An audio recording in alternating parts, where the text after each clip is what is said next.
So, Jim, why don't you give us a little bit of background on like who you are, where you're from, and then how you became involved, pardon me, in education within our community here. Well, that's rather a lot. Okay, I am first off, let it be known that I'm 85 years old almost. And so my experience with education spans World War II, Korea, Vietnam, on and on and on. It was a rather extensive involvement in my personal education. I hold 5 university degrees because I kept changing my mind as to what I wanted to do. What did you start with? Nuclear power. Wow. Okay, I didn't realize that. I knew that it was in your sort of profile. I did not know that was your lofty original goal. But where did it go from there? Well, you got to remember that in those days, the federal government threw money around at people who were pursuing advanced degrees in sciences. And so I had fellowships to study nuclear power, both here and in England. And the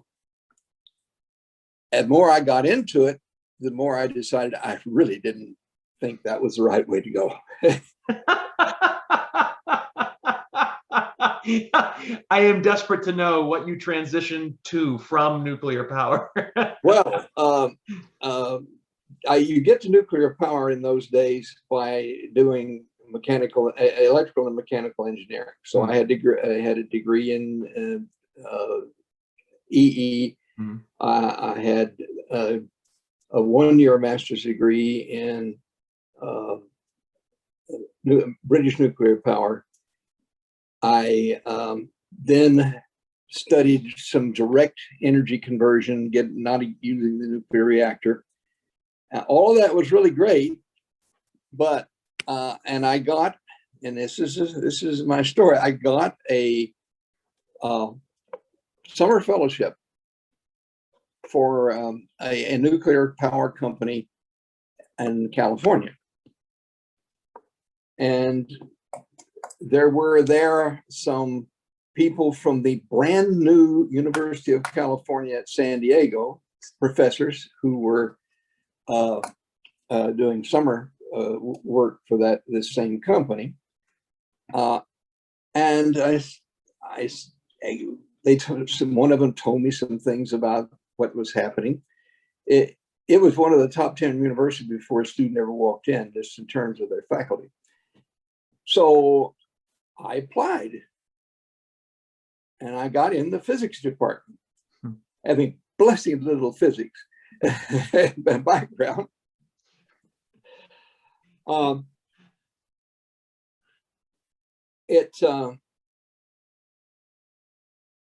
I went through the physics program, not knowing very much still about physics.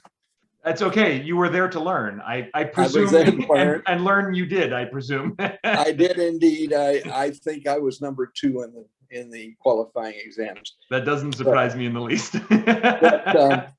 The thing that if you wanted more of that story, the thing that was unusual was that I had learned a couple of techniques,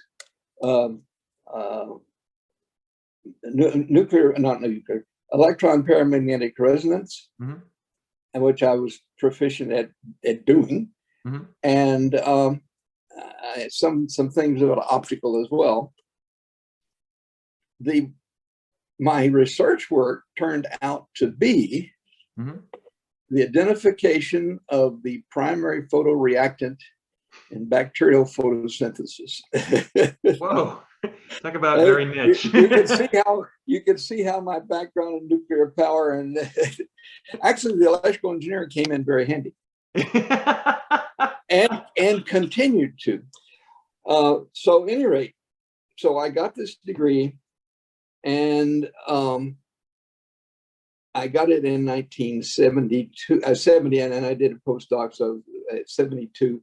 Mhm. And that's when Nixon and who was it? Gorbachev then? I've forgotten. Mhm. Signed this agreement where they ended the Cold War. Mhm. And all of a sudden, there were no jobs. And what I had hoped to do, Yep. my professor got me a temporary position at the Bell Laboratories, Mhm. and I was about to be cast out to the wolves when another thing happened. The next shoe to hit was that they canceled the entire anti-ballistic missile program, for which AT&T, Western Electric, was a prime contractor. Oh my goodness gracious. Now, AT&T was unique in American companies in that it almost never fired anybody. You went to work, you had a job for life. Mm-hmm. And they struggled mightily to meet that. Mm-hmm. So you had the situation of phased array antenna experts designing power supplies and things like that. Mm-hmm. But in any event, I was still on the temporary status, and there was the Bell Labs had several locations, one of which was in my hometown, and my then resident town. Mm-hmm. And they were starting a new program. They needed somebody with a physics background, and that was the only way that they could get a replacement with this hiring freeze, was that they had something a new needed that they just couldn't meet in-house. So this is very interesting, because when I graduated college in 2001 and with studying computer science, and not at all in the same sort of order of magnitude or any of the same circumstances that you just described, save for the fact that, you know, there was a push of all of this energy with students my age for the decade or long prior, saying, hey, look, if you're going to get into computers, like your future is made for you, right? And you could see the .com era like coming down the tracks like a speeding train, right? And then, no joke, it all blew apart like just as I was graduating college. So some of the things you're saying, you know, maybe to a different scale, are they're very similar to what I experienced. Certainly what a lot of my friends experienced as we graduated college together, that there were no jobs to be had, you know, and people were taking jobs in other fields or you know, trying to leverage their education in other ways. It's very, very interesting that, you know, I think people recognize that happened, and you know, there have been similar stories about lawyers and other kinds of professions, you know, over the last 2 decades. But you can go back to the mid 70s or the early 70s, and you can even see kind of an instance of this based on sort of like geopolitical stuff dictating where the jobs are. Further than that, yeah. I graduated with my EE degree in 1958. Yep. And that's the year that Eisenhower, I think it was, decided that we would conserve all of our energy by not using any, how did it work now? Use only foreign oil. And we would only foreign oil. and we would, all our oil would be held in reserve. Okay. Yep. Okay, that meant that everybody in the geology department, who were mainly people who worked for the oil companies, had no jobs. Unless they wanted to contract over in the Middle East somewhere. My cousin did. One of the guys was working in his uncle's furniture store, but that was it. So yeah, this is a cycle that I don't know how to break. But in any event, the opportunities in the Bell Laboratories, I was first doing some material work for this new technology, and being an electrical engineer, I thought, well, really, we ought to automate this. So I automated the test process, in which involved a lot of samples and analysis of the results and so forth. And one day this guy comes by, and he talks to me a bit about things and about computing and about power in general. And I said, okay, great. So we had a major disaster going on when one of our suppliers' parts started failing, and we had endless conference calls and trips and that sort of thing. So I was asked to go to my department head's office, which we were routinely doing for these endless conference calls. So I'll show up with my notebook, and he says, okay, there's a management job at this other location. It's yours if you want it. The director and the department head are in the room next door waiting for you. So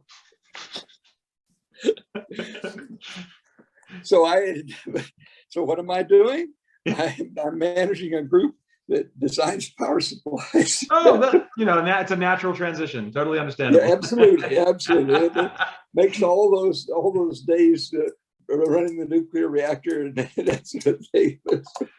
So let's fast forward a little bit from there. So you were working with a group sort of designing power supplies. What year was that in? That sort of transition? That would have been 1972. Okay. I think. No, I'm sorry. 75. And so were you living in this area then, or were you still? No. I'd moved east to get the job with the Bell Laboratories. And we lived in New Jersey for a while, but we moved to Pennsylvania because I got transferred to Pennsylvania. I got transferred back to New Jersey. My wife looked at me and says, "Fine, you go. I'm not moving again." Oh no. Pennsylvania's so I had an 85-mile commute. Yeah, depends on what part of Pennsylvania. yeah. But in any event, So beginning in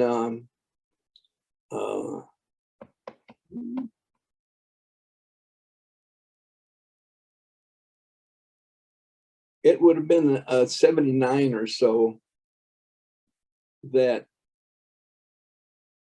I got involved in the technology transfer to folks in Japan, and so spent a fair amount of time traveling back and forth. I got enough miles. I told my wife, I have enough miles that we can go anywhere in the world, business class. Wow. And she says, I said, "Where do you want to go?" She did not hesitate. China. Wow. So in 1988, we did a 3-week tour of points of interest in China. So I have to ask, because we can sort of reflect. I mean, this interview is about education. We've reflected a little bit on your education, but this is kind of like a pivotal point to ask this question. Like, you visited some other countries in a completely different part of the world from here. And I know there's a lot of rhetoric and other things around the way other countries sort of educate their kids and that sort of thing. I don't know how much you were able to sort of observe while you were visiting, and granted, this was 2 to 3 decades ago, but I am curious sort of what you learned or what you observed while you were visiting both those countries, Japan and China. Well, and even going back to England and France. I also worked in France. Yeah. In all of those countries, the education system, each one has its own particular foci, its own particular way of doing it. But there is a very strong emphasis on excellence in education. And for most countries, the cut is made around 11 or 12 years old. Mm-hmm. You have the 11 pluses, which are examinations that they take in England. And if you make up, you have to have certain scores on that. Even in Barbados, they have several high schools, and if they take the British 11 pluses, and depending on what grade you get is what high school you get to go to. Yes. Yep. So that is one of the main differences, is that you have a separation right up front, and you have focus on the advanced people. Interesting. And that was that just a British sort of phenomenon, or was that something that No, it just had different flavors in Japan and interesting, and China. I didn't spend a lot of time in China on that, but I did have chatted with some people about it. Mm-hmm. I've had white hair for a long time, and one of the trips to China, the fellow arranging it, there's a kind of some rules about the way meetings are held there. Mm-hmm. If there's a person of a certain status on this side, there has to be a person of that same status on the other side, roughly. And I don't know what he told them, but the Chinese person that was my match was the retired Minister of Communications of the country. Wow. So that is immediately flattering. Well, I'm glad I never tried to buy a car from that guy. But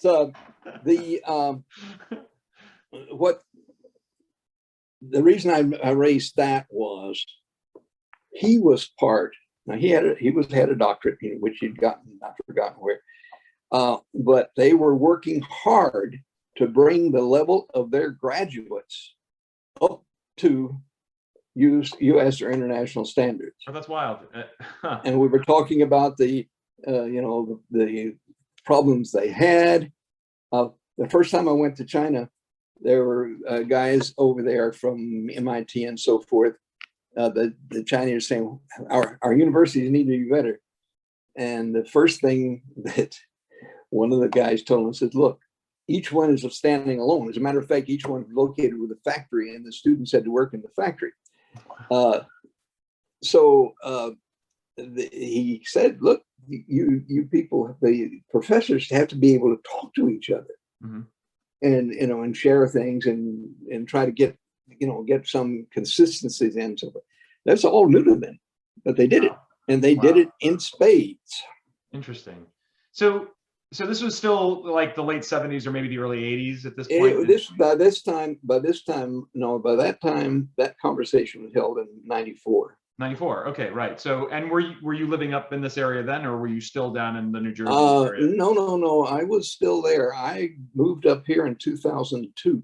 Okay, so 02. So that transition, were you involved in any kind of like school board work or educational type stuff until you arrived here? No. That was the reason I started this. As soon as I came, not school board, but I was on the planning board for 4 or 5 years. Yep. And the reason I did that is I had not been able to do anything, not even take my daughter to Indian Princess, because I was out. Mm-hmm. I had a friend that he had helped me wrestle a large air conditioner, and it came my turn to help him, and they called and says, could Jim come and help? And now he's in China, he's in Japan. Did you say yes? But so really when I came up here, my wife was assistant to the president at NEC. Okay. Yep. And so she came up for a while. She mm-hmm. rented a room for a while, and then in 2001 mm-hmm. we bought a house. Mm-hmm. And then I came up in April of 2002. Okay. And was immediately shanghaied into a position as alternate on the planning board. That's how it works here in town, actually. I had made the mistake of attending a conference about things and saying something that one of the planning board members thought sounded pretty thoughtful, and so they who'd be a good fit for planning board? This guy right here. Anyway, so okay, I'm on the planning board. That was about 2002 that I was first alternate. Yeah. And I think I didn't run again in the elections for 2007. But right. I was chair of the planning board. I was chair of the regional planning commission. I did all that stuff, and I reckoned that it was time to do some other things, and I talked to some knowledgeable people, and I said, well, I want to continue to contribute to the community. They've been very good to us, and what elective position might be suitable? And the guy said, look, he was former superintendent whose name. Okay, yeah. I know him too. Yeah, I had a friend who worked in the district here during that time period. I know exactly what you're talking about. Yeah, yeah. And he and I used to sit at the little bar that they had in there in the pharmacy, the drugstore. Yeah, yeah, like the old, yeah, the soda bar there or whatever it is. Yeah. And we would sit there and we'd solve the world's problems and so forth. I forgot that was there. That was it wasn't that long ago, but seriously, it's no longer there. Yeah.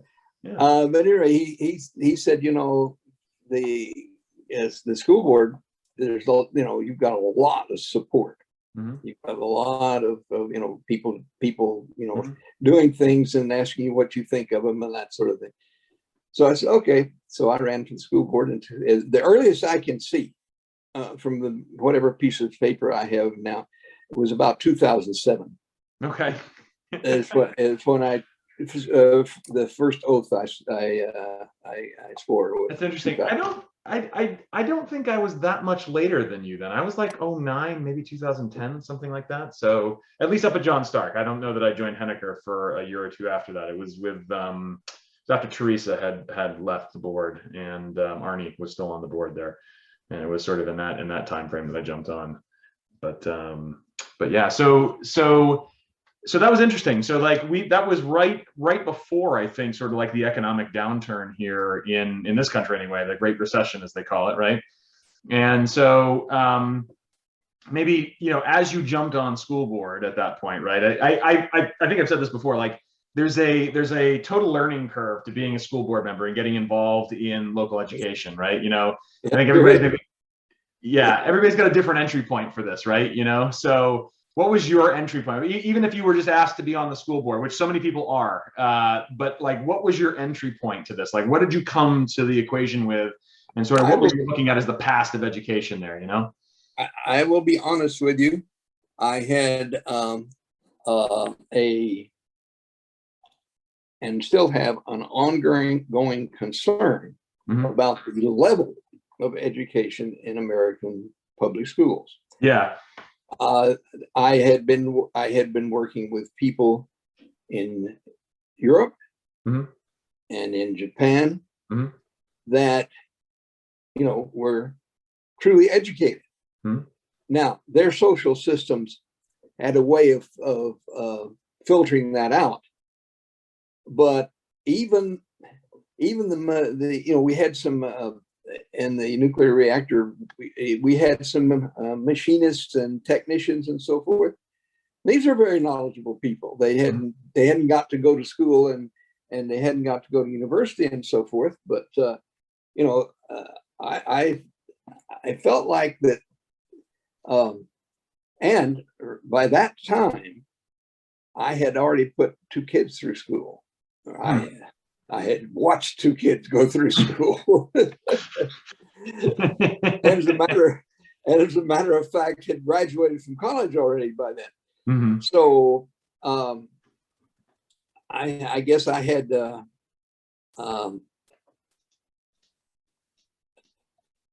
my and they were different night and day. My son is he was always kind of a spaced out kid. So one day we were talking about it. So I said, yeah, that happened in 1763, and so and so and so did it.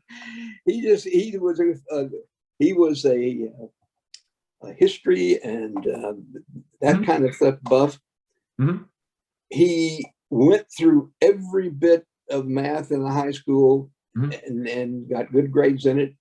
Went to college and swore on a stack of Bibles he would never take another math course. And he didn't. I've got a kid like that at home right now. But in any event, I felt that starting with the beginning, that U.S. education, now I was educated in Texas, starting with a two-room country school. Mm-hmm. And we were considered to be rather up, we are actually taking standardized tests and doing things like that. And so I was able, although I almost, an interesting side note, I was put ahead in this two-room country school twice. And so... As in skipping grades, you mean essentially like the idea of skipping grades? Which is a horrible thing. I would never wish that on anybody.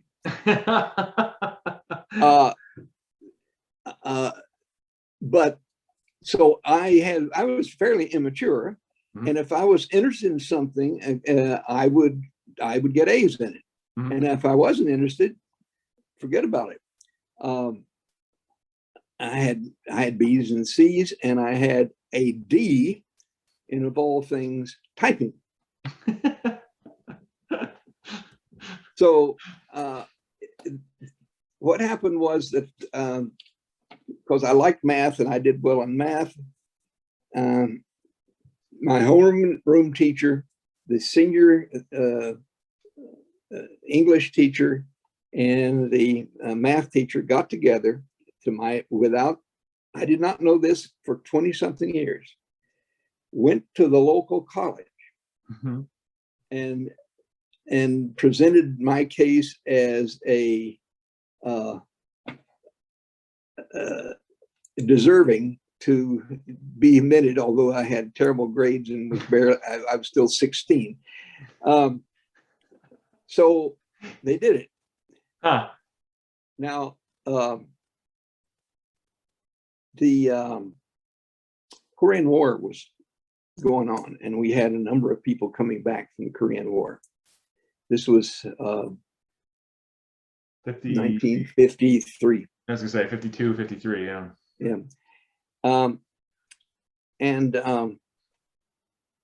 So here I am, and I'm taking these courses, and they're taking these courses. Some of them haven't been in the classroom for years. Some of them had never had some of the courses that were background for it. I was helping one guy with physics. And I was at his house, and he reached over the shelf and put a little case on the table and says, open that up, read it. It was a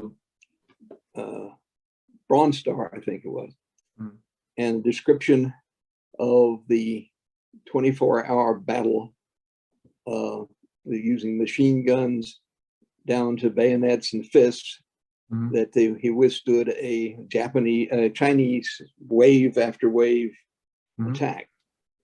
Now, and this guy was pretty well shot up. I mean, we had to go to chapel because this was a Presbyterian school.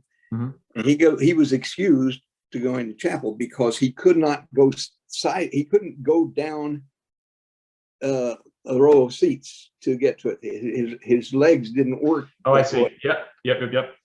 So now here I am. I'm barely 17, and we have all of these guys that one of them was he smoked incessantly. The flame on his cigarette lighter was that high because his hand shook so badly he couldn't hold it still. Oh my gosh! He'd been a tanker. So at any rate, that scared the devil out of me. I made the dean's list the second, and I did not look back.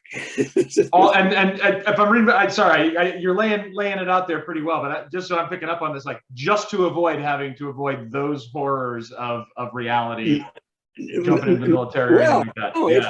it's just yes, it scared the hell out of me. Yeah, I totally believe. Yeah, I get it.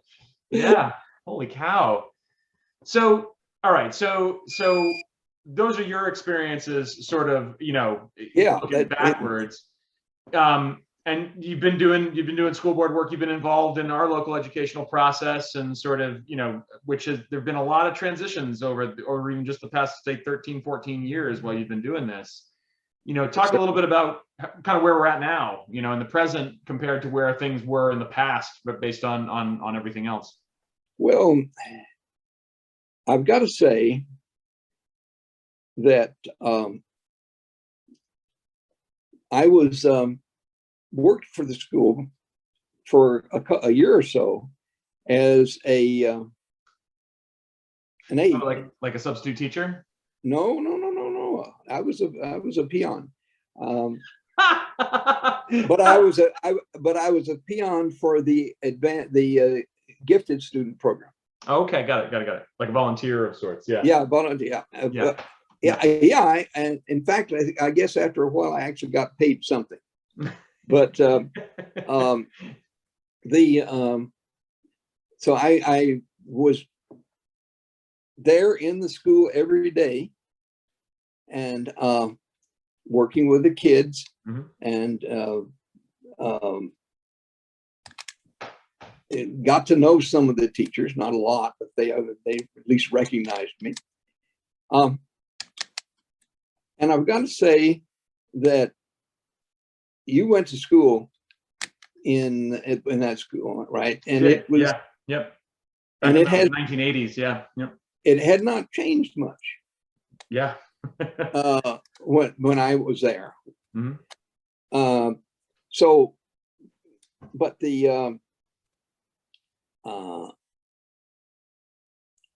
I thought the teachers were doing a good job, but I had the leadership issue. We had some nasty things happen. A principal that never should have been got in. A series of superintendents. Yes, I remember that period too. Yeah. That weren't providing much leadership, either for lack of experience or I don't know what else. I wasn't involved. I didn't start getting involved until I think it was Doug. Was the first one that I actually sat down and talked to. But the people were working hard to try to advance. They were trying to take advantage of whatever resources they had.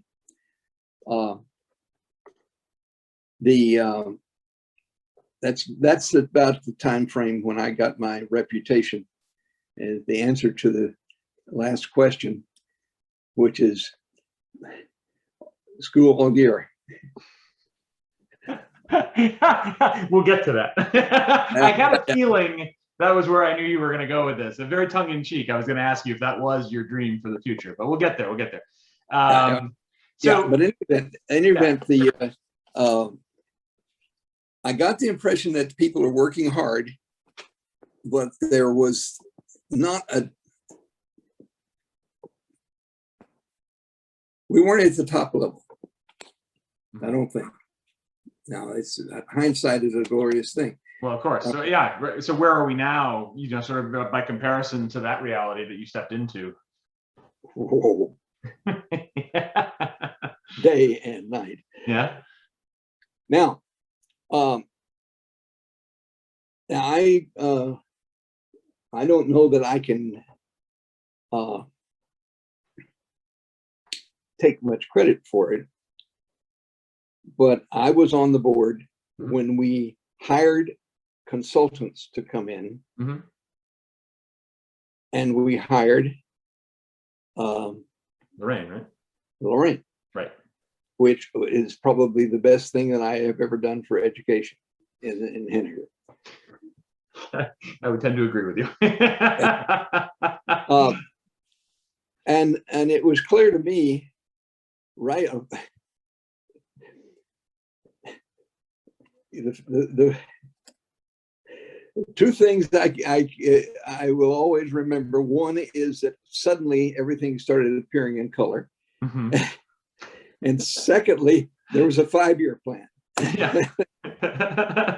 there was a plan, which was probably good. and I'm sure that there were other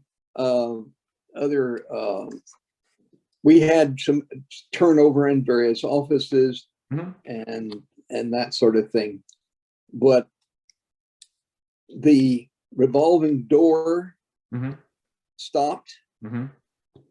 And we started with plans and activities and that were focused on things, and people were getting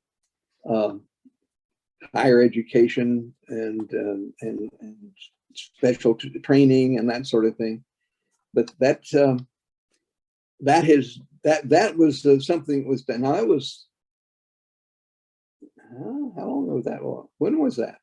That was when we hired Lorraine, you mean? Yeah. It was just before I got started with school board. So I'm going to say that was 2010, just about. All right. Yeah, I think she went 10 years actually before she retired. So that would have been right. Yeah. Yep. But now this is also very interesting to note, because starting in 2007, I believe that was the advent of the very first smartphone was in 2007, right? So it seems like 14 years isn't maybe that long a period, but let's think about what has changed, not just in our district, but sort of like full scale since then, right? Like technology is like totally different now than it was even then, right?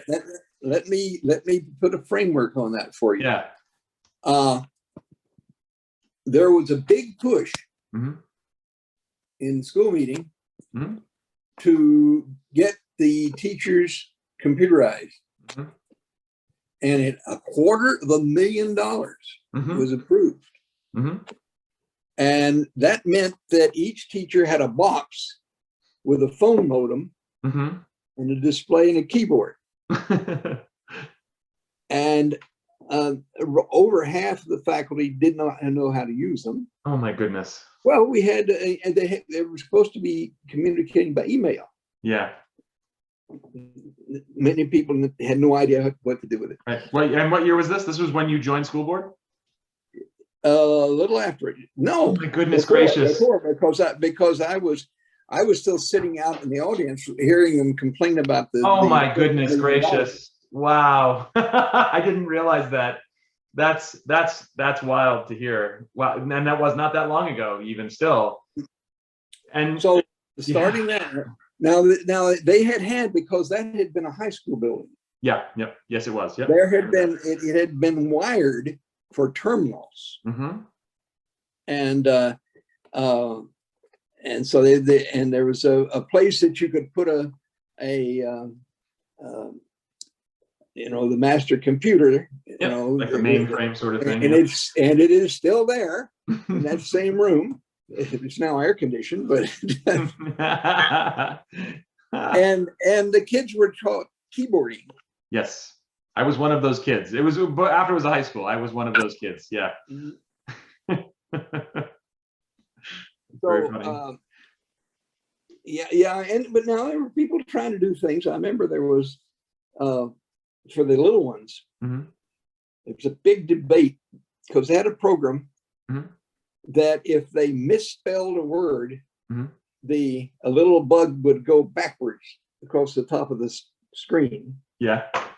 And they found out that the kids were deliberately misspelling the words because they just like to see the bug on it. Yeah. Educational unintended consequences. I like that. So people were working hard to try to understand how all of this happened. And now I'm looking around and everything is integrated. We have I this, I that. Well, yeah, I actually want to seize this as a bit of a segue and say, it wasn't just technology that changed. Like, I think when you jumped on school board, this was during sort of the Bush administration and the No Child Left Behind sort of days, right? Yeah, yeah.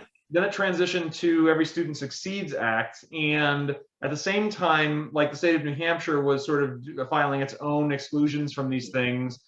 Oh, yeah.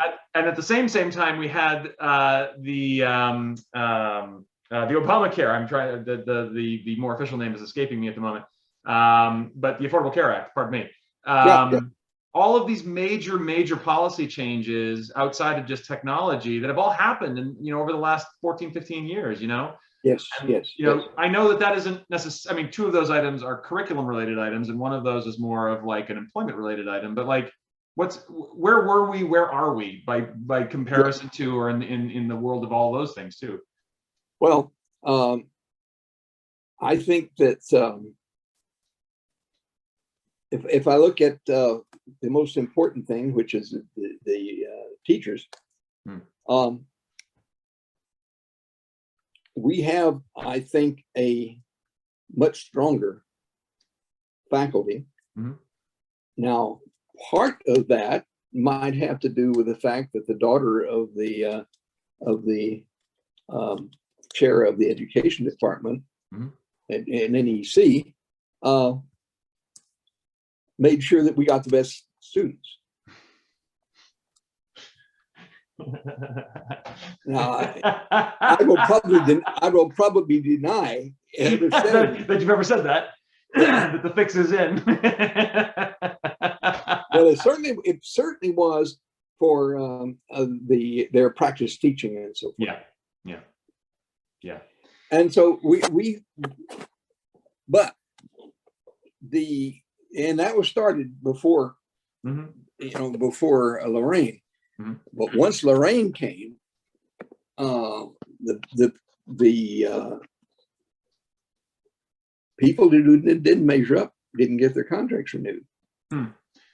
So what do you think overall, though, like right now, in our district, out of our district, with our teachers, without our teachers, technology being what it is, all the policy stuff that's out there right now, like where do you think we are, the greater we, in this sense, compared to where we've been?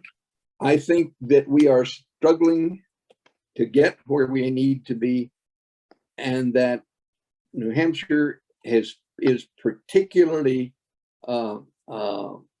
hampered by the way that we fund things. I see. So if you go to some of these places where the state has a much bigger chunk of the educational dollar, you can see some remarkable things. Yeah. Now, I get it. I agree. I mean, this has been you and I wouldn't be the only ones sort of on this thread of there's got to be a better way, right? There's got to be a way that we can, and I'm saying that, in the sort of in the vein of knowing that Henniker has it perhaps better than most in yes. sort of the funding sort of realm because of the way in which we can afford to do it here in town. Some would argue that we can't, but yeah, it's talk about some of the other cities and towns in the state that are struggling with this, and in the rest of the country. Yeah. And that was always with me. I lived in a county seat. Mm-hmm. I grew up in a county seat, so we had reasonable schools, but there were places where essentially in Texas you have to have coach, Mm-hmm. you have to have football, and by law, you have to have a FFA guy, Oh yeah, farm, yeah. Farm by extension. law. Yeah. Everyone had. And now what that means is the coach teaches everything except maybe one course. Mm-hmm. Uh, That's and wild. You're kidding me. I didn't realize that's how it works. Wow. but these are small high schools. Oh, I get it. No, I'm picturing that, but that's funny. Wow. I only had one course from a coach, and it was some history thing. I don't know what it was now, but so at any rate, yeah, I think that, but within the context of where we are in New Hampshire and so forth, I feel good about where we are. I wish we didn't have to take so much of the town's resources to make a good school. And I am glad that we have people who go ferociously after the federal dollar as far as grants and things like that are concerned. Yeah. So I guess that I actually want to sort of like turn the corner a little bit on this and ask, like, where do you suppose then things are going to head in? So let's turn the corner a little bit on this. And I guess what I'm wondering is, like, if where do you think in general we're going to head? So I mean, if talk about New Hampshire, talk about, SAU 24. If we look at some of the funding challenges that we have, we look at the growth that we've had since you jumped on the school board. Where are we going in the future? Where do you think, what trajectory are we on? Where do you think things are going to head? Well, as far as education is concerned, I think that some of the trends that we're dealing with in the I world, Mm-hmm. there seems to be this happens. It's happened throughout my adult life, Mm-hmm. but it seems like they're trying to get to prepare the kids eventually for citizenship in a world where things are very different than they have been. Yeah. And I think that direction is still there. Mm-hmm. And a part of that is people are struggling to understand exactly what role that education plays. Mm-hmm. You hear people talking about jobs that don't require certification, for example, that sort of thing. Yeah. So and it's not a very organized concern as far as I can tell, but that I think is relevance, and it's not so much that if we have this curriculum, the kids are going to make this much money. Mm-hmm. It's more, what kind of citizens are they going to be? And so I've got a 16-year-old daughter. Okay, right. So she is just on the cusp of looking at college, but potentially college. Okay, right. And right behind her, I have a 15-year-old daughter, and right behind her, we've got an 11-year-old son and daughter. Okay, right. So we are, from your mouth to my ears to my children, right? Okay. Like what would you say to my kids, and sort of like our youngest are in 6th grade right now. Okay. Like, what does the future for them look like? Not just for education, but sort of beyond, like high school, right? The thing I would say is they are actually, besides getting some knowledge that they need, Mm-hmm. they are actually learning some very valuable people skills. They're going to need to function with other people, Mm-hmm. as individuals and as groups, Mm-hmm. and they're going to need the tools to do that. Hmm. And they're going to run into a system that will look at their grades and their performance, Mm-hmm. not because what they were learning was important, but how they did it. That's a very, very wise point. And I guess, okay, I already know the answer to this because we were joking about it earlier. But like, if you were King McElroy for a day and you could like do whatever you wanted in SAU 24, okay, or Superintendent McElroy, because we don't have any monarchies sort of existing here, right? Well, What would you do? What's your dream for education, and specifically here in SAU 24? well, I'd probably get myself in trouble by appearing before the legislature and explaining to them how they're cheating their kids if they don't change the funding system. Mm-hmm. But I think that I would, if I were czar, we would have school all around school. That means 4 quarters with a vacation in each one. We would jettison the April nonsense, and I've never heard you refer to it specifically as nonsense, but I like the way you put it. well, the French pride themselves on being logical. Mm-hmm. Everything's got to be Cartesian. Mm-hmm. And they had a strong background, of religious observations. Mm-hmm. So they simply sat down and they took the calendar and said, okay, which saint is this weekend?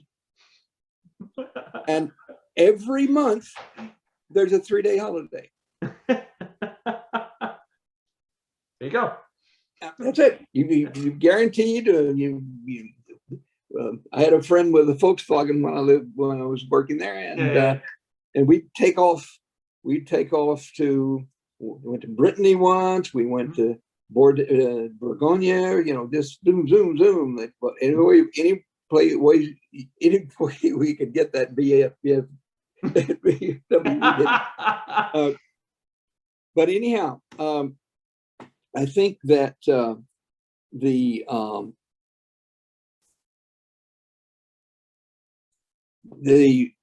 children, to the degree that, again, we got to realize that they're kids and they've got certain abilities, certain capabilities, that sort of thing. But we ought to make sure that we have them as part of the learning process, and a love of learning, if you like, is something that we install along with the other stuff.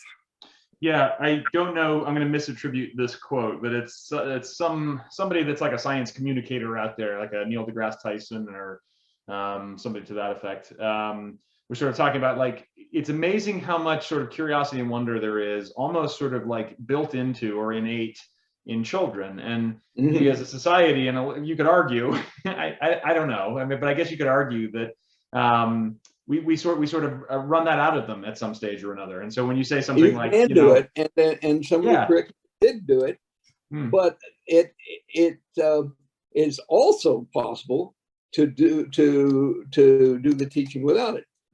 We share a school board with an English teacher who did that. Yes, that's right. I believe that she is next on our list of people to interview, because I'm certain that she's got some perspectives on this. So, sorry, go ahead. Continue. No, go ahead. So I was just going to say, I think, what I agree with you on this basic idea that, like, the more time we have students, not just in this sort of stand and deliver sort of like environment with like a teacher at the front of the classroom and they're sitting in a chair and everybody's there to learn. we've sort of talked a little bit about this on your journey. One of the things that I think has been pretty exciting myself, I wonder what you think about this.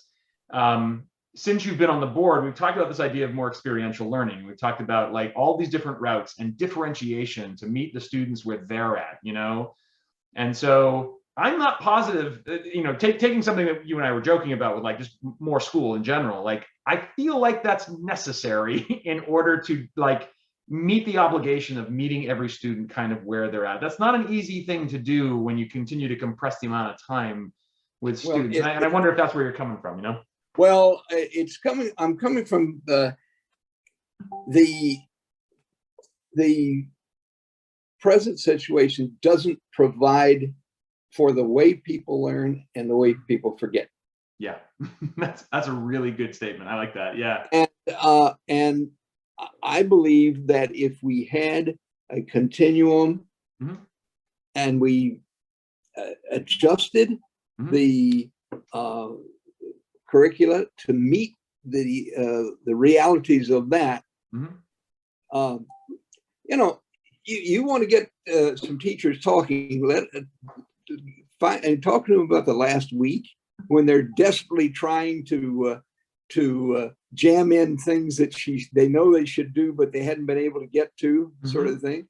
That I wouldn't want to see that happen again.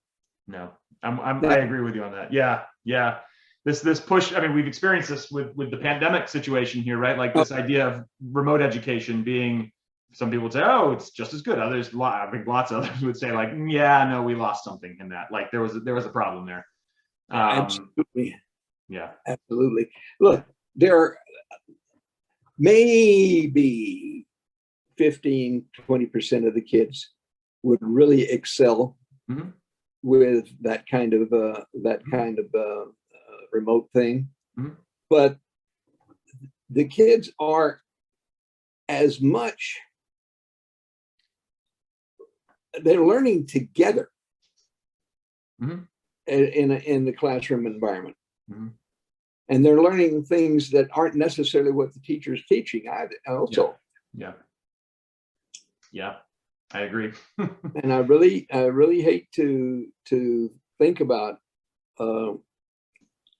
I'm be honest with you, this is not necessarily considered to be a failing on the part of the SAU, but I don't understand why we don't have a built-in summer remedial section to get the kids back to where they should be before the next one. Yeah, I've heard, I've heard about a lot of other districts sort of grappling with the same thing, particularly in response to where we're at with COVID. How are we going to do that? And in fact, I think we talked about this maybe the other night too, that like, we did. A lot of people are like, well, it's just the great reset, it's like, or the great delay or whatever the heck it is, it's everybody's experienced it. So what's the point in sort of trying to beat that? And I think I agree with where you're coming from. It says like, well, that's a terrible answer. Why don't we work hard to like actually make that up somewhere, like, yeah. Now that's every time we turn around, hiding behind there is a contract clause. Yeah. Yes. Yeah. One of the advantages one of the things that would have to happen for a year-round school is that teachers are full-time employees of the educational institution, SAU for our purposes. Yeah. And we have all of the support and professional development and all that other stuff going on all the time. And we wouldn't have a lot of the difficulties we have because of that. Yeah. Well, and I mean, when we talk about funding in general, right? I mean, I read this book actually. I read this book. I listened to a lot of audiobooks. Somebody else read me this book a while back, and it's about this sort of idea of unschooling, I think. And I know that's a popularized term. I'm not like, I'm not a fan necessarily of the term, but I'm a very big fan of the idea that If you look at the educational process, it mimics sort of like this factory mentality of like getting kids through the assembly line and out into the world so that they could be, like products. It's like a weird way of thinking about it. That was a product. Yeah, exactly. And it doesn't actually work that way. We know that now. Like you can't do it that way, right? And so this idea that the factory is only in operation from late August to like late June to early to mid June is a silly idea. And so what could you do? And I mean, this is maybe a more refined version of the question about what's your dream. Like what could you do? What would that look like to you if you had this year-round sort of school presence? What would that look like? How would that work out? How would you imagine that succeeding? Or where would be the things we would need to do in order to get that started, Well, the first thing we'd have to do is we would have to have a government mandate. And the reason I say that is one of the colleagues on the SAU board, mm-hmm. when I mentioned that in a meeting, mm-hmm. but oh no, we go down to Massachusetts every April. Yeah. You stop doing that. Oh, well, so I'm with you on this, and I actually wonder, some of the things that we have learned during this pandemic, are we at a place where we might be able to say, good, we're going to do this year round. We're going to do a lot of in-person stuff year round, save for these blocks of time. Maybe it's a week here or a day there, where there is some remote instruction, and so we can still be not present, and maybe we can be traveling and still, going through education asynchronously. Is that a possibility in your mind? Is that a future that we could ever see? It could be made to work for certain courses. Yeah. But I don't know that that I haven't heard things that make me feel that that's a viable option as we stand. Not yet. Not without a lot more practice, maybe. So I don't think anybody is saying much nice about remote learning. I don't think so either. I think you're probably right. I also think that the people that commissioned us to do this are probably regretting the fact that they put two of the most talkative people together to try and figure out how to do this interview.